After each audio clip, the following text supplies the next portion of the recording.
Hello दोस्तों, Phoenix study circle में आपका स्वागत है। आज हम बात करेंगे भारत और पाकिस्तान के बीच 2025 के संघर्ष विराम के बारे में। एक ऐसा मुद्दा जो दशकों से सुलग रहा है, एक ऐसा मुद्दा जिसने दोनों देशों के बीच अविश्वास और तनाव का माहौल पैदा किया है। क्या यह संघर्ष विराम स्थायी शांति की ओर पहला कदम है या यह सिर्फ एक और दिखावा है? क्या यह एक नए युग की शुरुआत है या फिर पुराने जख्मों को हरा करने का एक और मौका गंवा दिया गया है?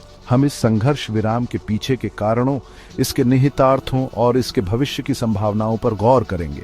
क्या यह समझौता जिसकी मध्यस्थता खुद अमेरिकी राष्ट्रपति डोनाल्ड ट्रंप ने की है, क्या यह समझौता सीमा पर शांति ला पाएगा? क्या यह संघर्ष विराम उन लाखों लोगों के लिए न्याय दिला पाएगा जो आतंकवाद के कारण अपना सब कुछ खो चुके हैं? आज हम इसी पर चर्चा करेंगे, बिना किसी लाग लपेट के, बिना किसी डर के। दोस्तों, मई 2025 एक ऐसा महीना जब भारत और पाकिस्तान एक बार फिर युद्ध के कगार पर खड़े थे। दोनों देशों के बीच बढ़ता सैन्य तनाव अपने चरम पर था। सीमा पर गोलीबारी आम बात हो गई थी, लेकिन फिर एक उम्मीद की किरण दिखाई दी। 10 मई 2025 को दोनों देशों ने एक पूर्ण और तत्काल संघर्ष विराम पर सहमति व्यक्त की। यह समझौता अमेरिका की मध्यस्थता से हुआ, जिसमें राष्ट्रपति डोनाल्ड ट्रंप और विदेश मंत्री मार्को रूबियो ने महत्वपूर्ण भूमिका निभाई। लेकिन क्या यह संघर्ष विराम स्थायी होगा?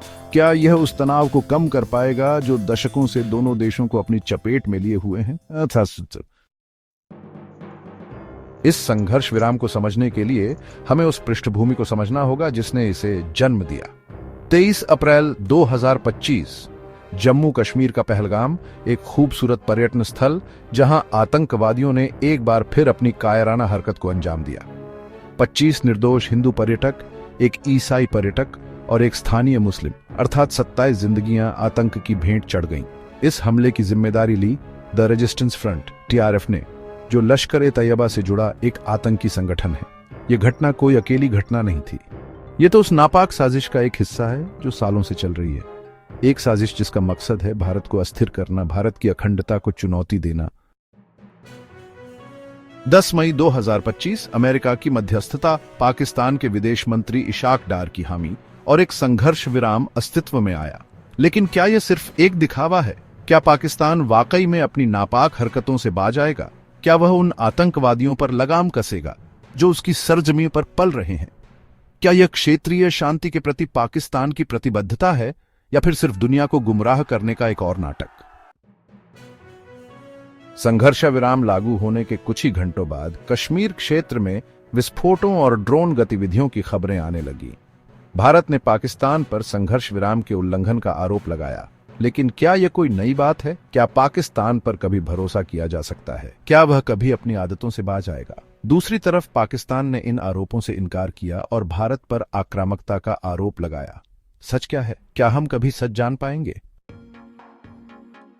इस पूरे घटनाक्रम पर दुनिया की नजर है।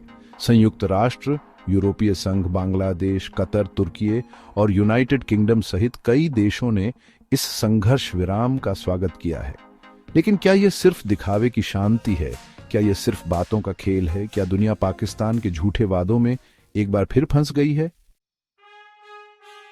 12 मई 2025 एक और तारीख, एक और उम्मीद। दोनों देशों के सैन्य अधिकारियों के बीच बातचीत की योजना है। क्या यह बातचीत संघर्ष विराम को स्थायी बना पाएगी? क्या यह भविष्य की रणनीतियों पर चर्चा का एक मंच बनेगी या फिर यह सिर्फ एक और दिखावा साबित होगा? क्या यह वार्ता शांति की दिशा में एक सार्थक कदम साबित होगी या बस एक और निराशा? दोस्तों, भारत और पाकिस्तान के बीच संघर्ष विराम एक नाजुक मोड़ पर है। क्या यह स्थायी शांति की ओर पहला कदम है या यह सिर्फ एक और दिखावा है? यह तो वक्त ही बताएगा। लेकिन एक बात तो तय है, इस क्षेत्र में शांति के लिए पाकिस्तान को अपनी नीतियों में बदलाव करना होगा। उसे आतंकवाद को खत्म करना होगा, उसे अपनी धरती से आतंकवाद को पनाह देना बंद करना होगा। थैंक्स फॉर वॉचिंग, और इस महत्वपूर्ण मुद्दे पर हमारे साथ बने रहने के लिए हमारे चैनल को सब्सक्राइब करें।